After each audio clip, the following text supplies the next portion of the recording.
El siguiente segmento tiene contenido o opinión. La entrevista en A Primera Hora. Analizamos los hechos del momento junto a sus protagonistas. Muy bien, 7:47 en la mañana, 7:48 en la mañana. Seguimos aquí en A Primera Hora. Retomemos el tema de las vacunas. 8,000 dosis para 4,000 personas. Vienen a ser 4,000 vacunas, las primeras que llegaron acá al Ecuador. He dicho, es un mensaje esperanzador, aunque, lo dije en el comentario, creo que terminó siendo decepcionante para muchos porque esperábamos obviamente la llegada de una mayor cantidad de vacunas. ¿Qué nos dice el académico Ricardo Hidalgo, rector de la Universidad UTE, que ya está con nosotros? ¿Cómo le va, doctor? Bienvenido. Muy buenos días, estimado Fabricio. Muchas gracias por la invitación. Un cordial saludo a quienes nos siguen. Bueno, efectivamente sí, es un anuncio esperanzador, pero llama muchísimo la atención el triunfalismo con que lo hacen. Traen 8,000 vacunas para 4,000 dosis, que ni siquiera, Fabricio, alcanzan para cubrir al sistema sanitario. La red pública y privada del país tiene más de 100,000 profesionales de la salud. Imagínese usted cómo van a distribuir las 4,000 vacunas. Es decir, si hablamos ya de la población general, requeriríamos alrededor de 12 millones de vacunas para tener una cobertura del 70% de la población y llegar a una inmunidad de rebaño y por lo tanto intentar contener la pandemia. Las 8,000 vacunas equivalen aproximadamente al 0,03 de la población general. O sea, no alcanza absolutamente para nada.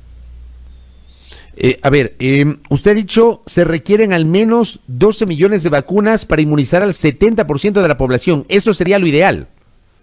Lo ideal, efectivamente.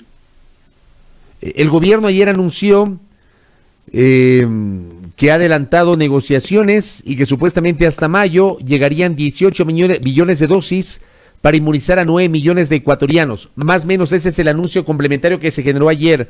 ¿Cómo le ve usted ese anuncio? Lo veo muy, muy complicado realmente. Si vemos en el panorama mundial, hasta la fecha se han administrado más de 50 millones de dosis. El 90% de estas en los países industrializados. Hay un problema entre los gobiernos y las empresas, como debió preverse. También los precios están aumentando. Y habría que buscar otras alternativas. Una muy buena alternativa sería negociar con los empresarios de la vacuna Sputnik 5, la vacuna rusa. Esta vacuna cuesta 4 veces menos que la vacuna de Pfizer. Se está administrando en varios países europeos, Hungría, los países nórdicos, Finlandia, en Latinoamérica, México, Bolivia, Argentina. Me parece que Bolivia, Argentina y Venezuela también. El tema es que es una cuestión geopolítica, ¿no?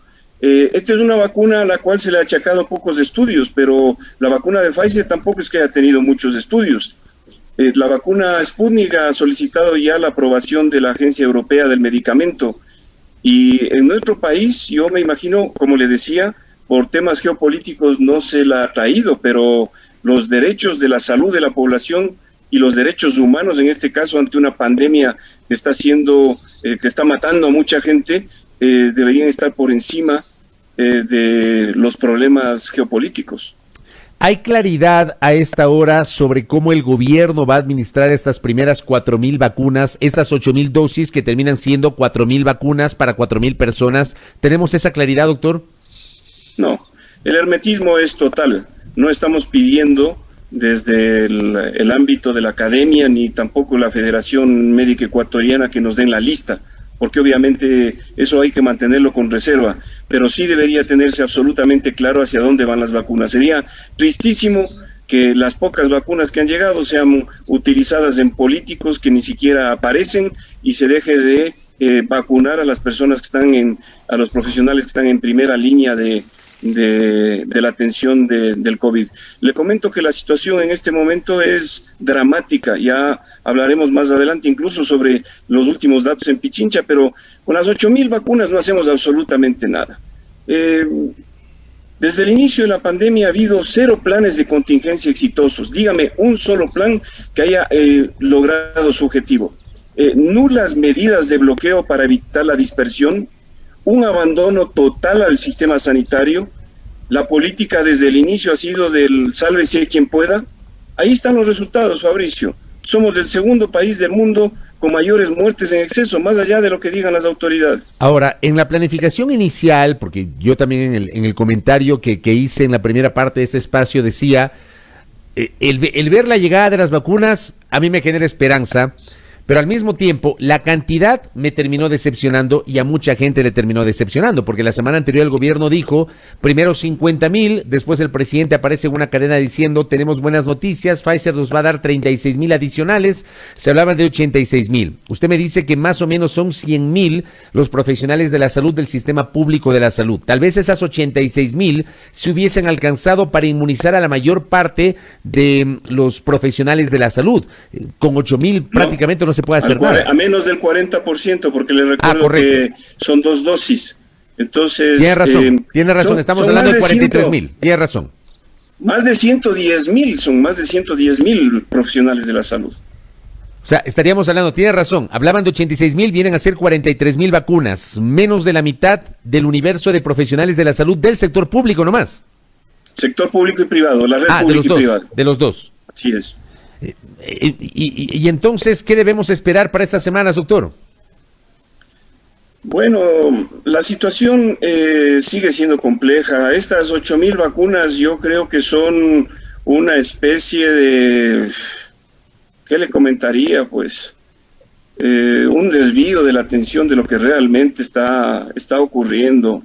A ver, el Distrito Metropolitano de Quito, por hablar de las cifras que tengo, porque desconozco las cifras, como usted sabe, del COE Nacional no se publican tal cual se deberían. También en esto ha habido un hermetismo total desde el inicio, pero el Distrito Metropolitano de Quito tiene un contagio sostenido de casos de la COVID. En la última semana incluso ya el incremento no es matemático, sino es exponencial. En este caso se ha duplicado el número de casos con respecto a la semana anterior. Más allá de lo que dice el señor ministro, al menos en el Distrito Metropolitano, la ocupación de camas de hospitalización es del 90%. Las camas de UCI supera el 96%. El día de ayer había 76 pacientes en lista de espera. Estos pacientes, si no se les conecta inmediatamente al respirador, fallecen. Así que esa lista de espera es un invento que no sé de dónde salió, es un término que no se usa. No hay listas de espera para cuidados intensivos.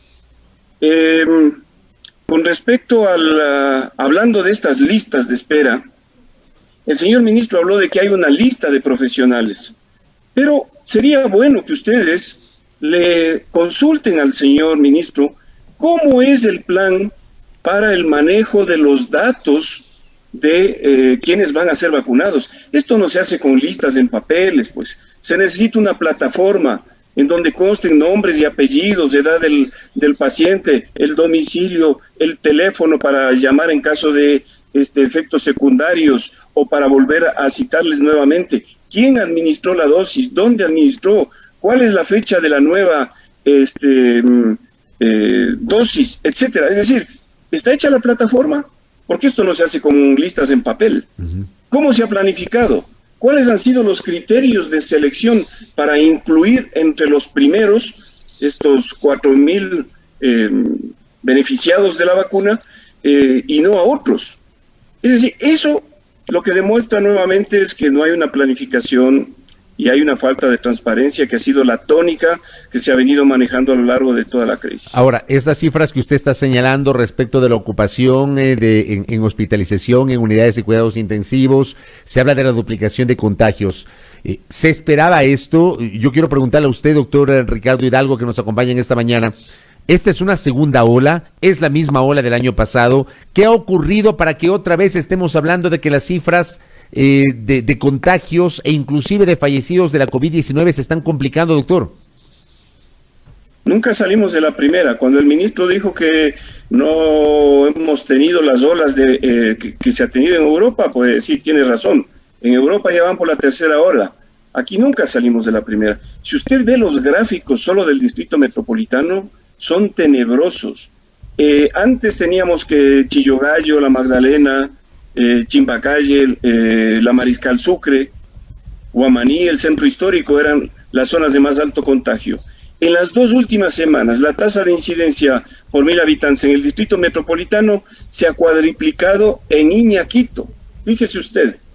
Y entonces, bueno, dicen Iñaquito, ¿por qué? Pues es un centro en donde está localizado el comercio, las oficinas, la burocracia, las empresas, etcétera. Vea usted lo que está ocurriendo con los buses. Es decir, ya ha habido una especie de reclamo sobre cómo se han manejado los salvoconductos, pero el problema de los salvoconductos no es el mayor problema. La mayoría del transporte se hace por transporte público, la gente utiliza los buses. Los buses están llenos. No se exige una fila, como habían dicho, para que las personas vayan de pie. Ahora hay 2 y 3 filas. Personas que están viajando sin la protección adecuada, sin mascarillas.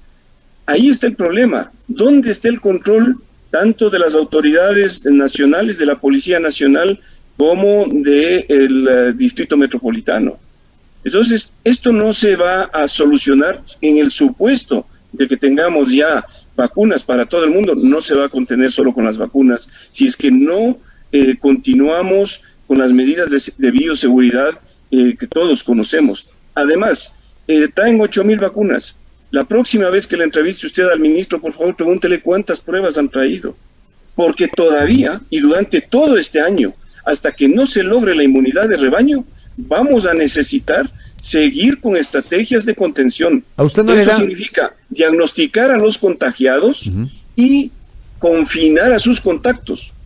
¿A usted no le da la impresión de que con esto de la llegada de las vacunas y la expectativa que hace semanas se había generado, aquí como que hay un segmento tanto de la opinión pública cuanto de las autoridades que se olvidaron de los testeos? Sí, efectivamente, hay una banalización irresponsable de la crisis. Debemos continuar haciendo pruebas diagnósticas. Cuando apareció la variante en el Reino Unido, hacían 750,000 pruebas diarias, Fabricio. ¿Sabe cuántas hemos hecho aquí desde el inicio de la crisis? Un poco más de 800,000 pruebas. ¿Qué pasó con las pruebas, señor ministro? ¿Cuándo vamos a tener el número de pruebas suficientes para continuar haciendo las estrategias de contención y de vigilancia epidemiológica? Solo de esa manera vamos a lograr contener la crisis, Fabricio. Las vacunas pueden llegar en marzo o en mayo. Será demasiado tarde porque para eso habrá muerto mucha gente. Correcto. Creo que por ahí queda el mensaje. Yo también lo decía en un comentario precedente. Hasta que nos vacunemos, no hay que descuidarse y hay que mantener las medidas de bioseguridad, y las cifras que usted ha dado realmente son alarmantes. Doctor, gracias por el tiempo, le agradezco por estos minutos para conversar sobre la emergencia sanitaria y la llegada de las vacunas. Muy amable. Muchísimas gracias a usted, buenos días. Gracias, el doctor Ricardo Hidalgo, rector de la Universidad UTE, aquí en A Primera Hora, 8 de la mañana con 2 minutos, por Majestad Radio y Majestad Televisión.